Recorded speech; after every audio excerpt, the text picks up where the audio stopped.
গত ৬ই এপ্রিল দেশ জুড়ে পালিত হলো রামনবমী উৎসব। রাজনীতির তাবড় তাবড় নেতারাও রাজনীতির ময়দানে নিজেদের আসন পাকা করতে রামনবমীকেই বেছে নিয়েছিলেন। শাসক ও বিরোধী দুই দলই নেমে পড়েছিলেন ময়দানে। অন্যান্য বছর বিরোধী দল অর্থাৎ বিজেপিকেই দেখা যায় রামনবমী পালন করতে, কিন্তু এবার ধরা পড়ল অন্য চিত্র। শাসক দল ধুমধাম করে পালন করলেন রামনবমী। শশী পাঁজা, শতাব্দী রায়, পার্থ ভৌমিক প্রায় সকলেই পালন করলেন রামনবমী। এদিন যখন রামনবমী নিয়ে রাজনীতির তুঙ্গে, তখনই তৃণমূল নেতা কুণাল ঘোষ নিজের এক্স হ্যান্ডেলে লিখেছেন, প্রশ্নটা রামনবমী পালন নিয়ে নয়, পালনের পদ্ধতি ও উদ্দেশ্য নিয়ে। ভিন রাজ্যের সংস্কৃতিকে হিংস্র উন্মাদনা, বিকট শব্দে বেপরোয়া গতির বাইক, ছোটাছুটি, চিৎকার, অস্ত্র, বেশি শক্তির অপরিণত আস্ফালনের চেষ্টার বহিঃপ্রকাশ দেখতে হবে। এসব কোন রামায়ণে আছে? তিনি আরো লেখেন, ওই সংস্কৃতিটা বাংলায় ঢোকানোর চেষ্টা চলছে, সেটা আটকানো দরকার। বাংলার পুজো,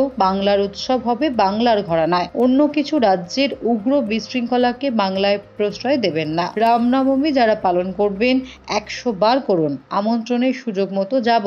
রাজনীতির কারণে রামনবমীকে ব্যবহার করে ভিন্ন গোত্রীয় সংস্কৃতিকে বাংলায় ছড়িয়ে দেওয়ার চেষ্টা বরদাস্ত করা যাবে না। বাংলার রীতি ঐতিহ্য ঘরানা বাংলারই থাক। Bureau report, Durnibar Bangla news.